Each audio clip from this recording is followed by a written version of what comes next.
Olá pessoal, nessa videoaula nós vamos falar sobre a equação do movimento e a equação da órbita dos movimentos sujeito à ação de forças centrais. Então só para fixar, lembre-se que a gente está tratando de um movimento que está sob a ação de uma força central e significa que é uma força que está sempre dirigida na direção do vetor posição R, né? Isso aqui sempre tomado em relação a um ponto de referência, que eu estou chamando de O, e a gente adotou o sistema de coordenadas polares para resolver esse problema aqui. Essa linha laranjada representa um pequeno trecho da trajetória da partícula. Muito bem. Toda vez que um sistema está sujeito à ação de forças centrais, o momento angular desse sistema vai ser conservado, como a gente já conversou, e também a energia mecânica do sistema ela é conservada. Nós vimos que tem uma série de consequências que a gente pode tirar pelo fato do momento angular ser conservado. A gente calculou várias coisas usando essa equação aqui. E também a energia mecânica vai me fornecer bastante resultado, já uma vez que a gente sabe que esse número aqui se mantém sempre constante. Uma das coisas que eu sei também, que a gente verificou, é que a derivada no tempo disso daqui é igual a zero, né? Isso significa exatamente o fato de que aquilo que a gente estava conversando sobre de que isso aqui é uma constante do movimento. Se a derivada no tempo é zero, é porque isso aqui é uma constante, né? Então não varia com o tempo. Muito bem, e a energia mecânica, por sua vez, que é essa toda aqui, ela pode ainda ser reescrita assim, onde esses dois segundos termos aqui eu estou chamando de um potencial efetivo, né? Então a energia mecânica ela tem um termo de energia cinética e um termo de potencial efetivo que corresponde à soma desses dois. Se a energia mecânica do sistema é conservada e a energia mecânica é dada por essa expressão aqui, nós temos um problema análogo ao que nós resolvemos lá atrás quando a gente estava pensando no movimento de partículas em uma única direção. Então, toda vez que um sistema está sujeito à ação de forças conservativas, a gente pode escrever a equação do movimento dessa maneira. Então, de um lado da equação eu tenho uma dependência no tempo, já resolvendo a integral, e do outro lado eu tenho a integral, eu tenho que resolver uma integral. Então, resolver esse problema resume-se em resolver essa integral aqui. E essa integral depende não da força exatamente, mas da energia potencial associada a essa força, né? Que depende também da diferença entre a energia mecânica com o potencial. Muito bem, então isso aqui me dá a solução da equação do movimento, me dá a função horária, né? Se eu quiser, só para ficar mais completo, no lugar do potencial efetivo eu vou colocar a expressão toda do potencial efetivo aqui já, né, que são todos esses termos.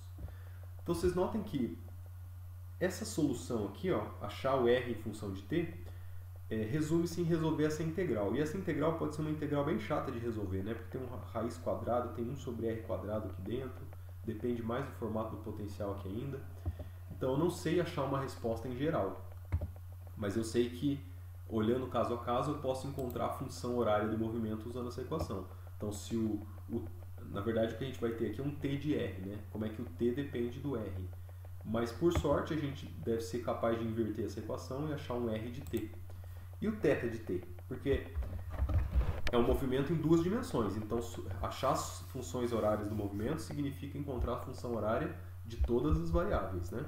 O r de t, eu já sei que deve vir dessa fórmula aqui. E o θ de t? Como é que eu faço para achar? Bom, aí de novo eu vou usar o fato de que o momento angular ele é conservado. Se o momento angular ele é conservado, eu posso ainda reescrever o θ ponto assim, que é igual a esse número. Ou seja, o θ ponto depende do r. Saber quem é o θ ponto significa saber quem é o r, né? E aí eu posso integrar os dois lados dessa equação, que aqui eu tenho uma derivada, né? E aí eu tiro essa fórmula, né, que o θ de t, usando o teorema fundamental do cálculo, é a integral em relação ao tempo dessa função aqui. E aí, se eu conhecer já qual é a dependência temporal, quem é o r de t, então a gente está assumindo que a gente sabe quem é essa função aqui que veio dessa solução. Com base nisso, né, se essa função aqui é conhecida, agora eu preciso resolver uma outra integral ainda para achar como que o θ depende do tempo. Então, na verdade, esse problema se resume em resolver duas integrais. Essa primeira integral aqui, que vai dar o r de t, e a segunda integral que vai dar o θ de t. Tá? Mesmo assim, mesmo sendo dois problemas não tão simples de resolver, isso não ajuda muito a gente saber qual é o formato da órbita do planeta, de um sistema, né, que está sob a ação da força central. Porque isso aqui vai me dar o R, deixa eu voltar aqui um pouquinho, vai me dar o R parametrizado em função do tempo e vai dar o θ parametrizado em função do tempo. Mas eu quero saber como é que o R e o θ eles variam um com o outro, como é que um está relacionado com o outro. Isso significa encontrar a equação da órbita, de fato, o formato da trajetória que a órbita do movimento vai fazer. Essas duas do lado esquerdo são encontrar a função horária do movimento, mas agora eu estou preocupado em encontrar a equação da órbita. Muito bem, então vamos ver, o que a gente pode fazer? Primeiro, uma coisa que a gente sempre pode fazer é partir de algum ponto conhecido, né? Então eu sei que a energia mecânica do sistema é dada por essa fórmula. Usando essa fórmula aqui, eu posso reescrever ela dessa maneira. O que eu fiz aqui de diferente? Nada, eu só isolei o R ponto. Ó. Tá vendo? Tem o R ponto aqui elevado ao quadrado. Então eu joguei todo mundo para o lado esquerdo da equação e depois eu vou ter que tirar uma raiz quadrada para não ficar esse 2 aqui, né? Então o R ponto vai ser essa expressão zona aqui. Note que o lado direito da equação permaneceu igual, não mudou nada, né? O lado esquerdo da equação, onde tinha R ponto, eu substituí por isso daqui, tá? Qual é o motivo para poder fazer essa substituição? Aí eu vou abrir um parênteses aqui. R ponto é, por definição, dr dt, né? É isso que a gente chama de R ponto. Mas ao invés de fazer dr dt, eu posso fazer dr dθ dt, pela regra da cadeia. Eu mudei a variável de derivação aqui. Ó. Em vez de derivar em t, eu vou derivar em θ. Só que daí depois eu vou ter que fazer o θ em t de novo para ficar coerente. Então daqui eu tiro que isso aqui é igual a dr dθ e esse dθ dt é o θ ponto, né? Então R ponto é basicamente o θ ponto vezes essa derivada. Agora, lembre-se que o momento angular é conservado, dado por essa fórmula aqui. Então daqui eu posso isolar o θ ponto, né? E toda vez que aparecer θ ponto, eu posso substituir por uma coisa que depende do R ao quadrado. Então fazendo essa substituição aqui em cima, eu chego por fim que o R ponto vai ser essa substituição aqui. E isso justifica essa igualdade, né? Onde tinha R ponto, eu troquei por esse termo aqui. Por que eu estou fazendo tudo isso? Porque essa equação aqui é uma equação que envolve R e θ. E antes eu tinha uma equação que envolvia R e t, né? O tempo. Não quero nada que depende do tempo. Eu quero saber como é que o R e o θ estão relacionados. Então, essa equação diferencial me fornece isso daqui. Bom, eu posso isolar, né, os termos aqui dessa equação. Os termos que dependem de R para um lado, os que não dependem para o outro. E eu fico com essa expressão aqui. Que usando o teorema fundamental do cálculo, ó, só note que eu deixei o dθ de um lado e o dr do outro, né?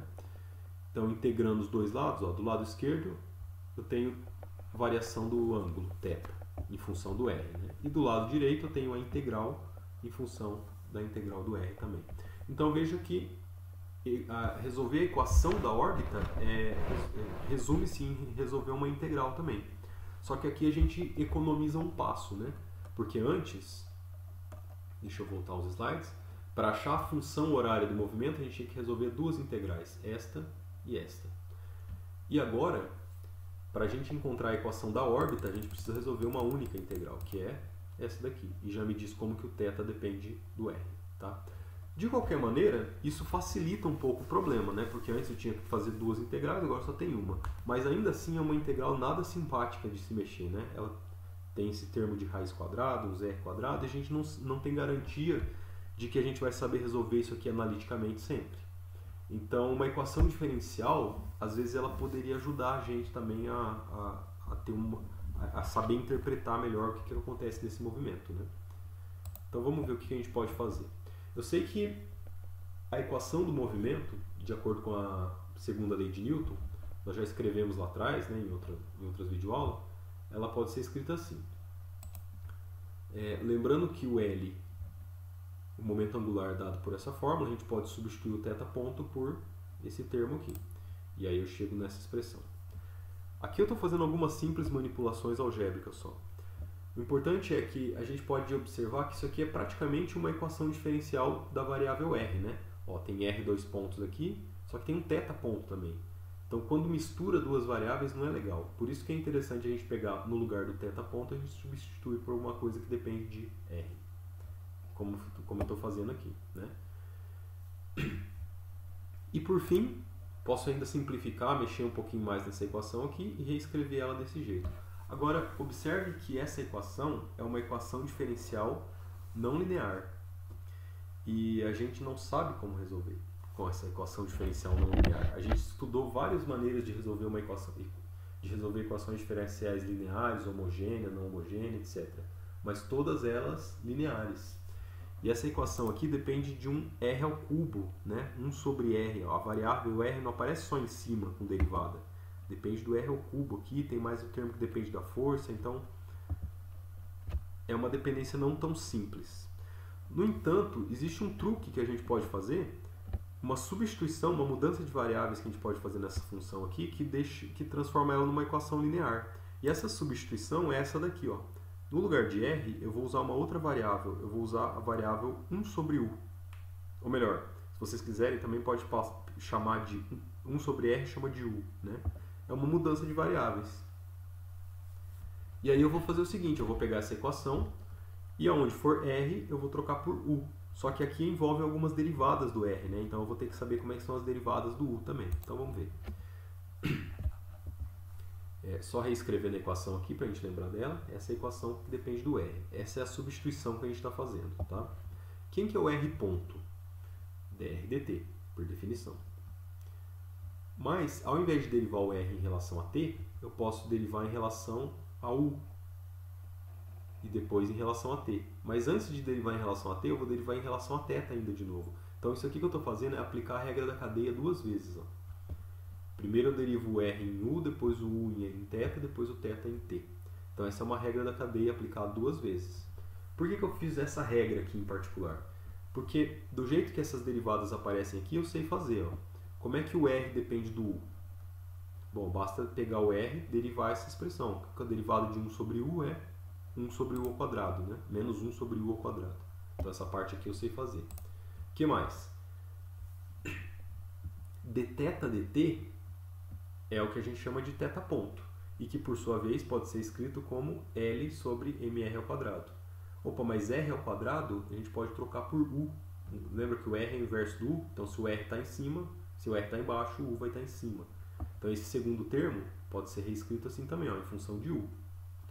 E o termo do meio? O termo do meio deixa ali do jeito que ele está. Mas se a gente substituir esse primeiro com esse segundo, ó, esse número multiplicado por esse número, eles vão se simplificar, né? Ó, tem o u ao quadrado aqui, tem u ao quadrado aqui, vai ficar Lm menos Lm, vezes a derivada ali. Então o r ponto, ele é menos Lm vezes o du dθ. Então já ajudou um pouco para mexer nessa equação. Só que essa equação não depende de r ponto. Eu fiz toda essa contaiada para descobrir como é que é o r ponto. E na verdade ele depende do r dois pontos. Mas tudo bem, vou ter que derivar de novo então, né? Na verdade o que eu queria era o r dois pontos, eu tenho que ter feito isso aqui mesmo de qualquer jeito. Então vamos derivar de novo para achar o r dois pontos. Se o r ponto é isso, derivada segunda vai ser derivar duas vezes, né? A derivada passa direto aqui, não pega as constantes, nada. E fica d de dθ do du dt. De novo aqui eu vou usar aquele truque da regra da cadeia. Então ao invés de derivar, ó, seja lá o que for isso aqui, ao invés de derivar esse negócio aqui em relação a t, eu vou derivar em relação a θ. Só que daí eu vou ter que derivar o θ em relação a t também, multiplicando pela regra da cadeia, né, para não alterar o problema. E aí a vantagem de fazer isso é que eu fico com a derivada segunda do u, né? Ó, essa derivada com essa derivada elas juntam e ficam uma só. E da mesma maneira, isso aqui é o θ ponto, né? Que de novo eu posso trocar por essa substituição aqui. Então o r dois pontos, no final das contas, assume esse formato aqui, ó. Depende do u. O r dois pontos pode ser escrito em função do u dois pontos, né? De acordo com essa fórmula aqui, tá?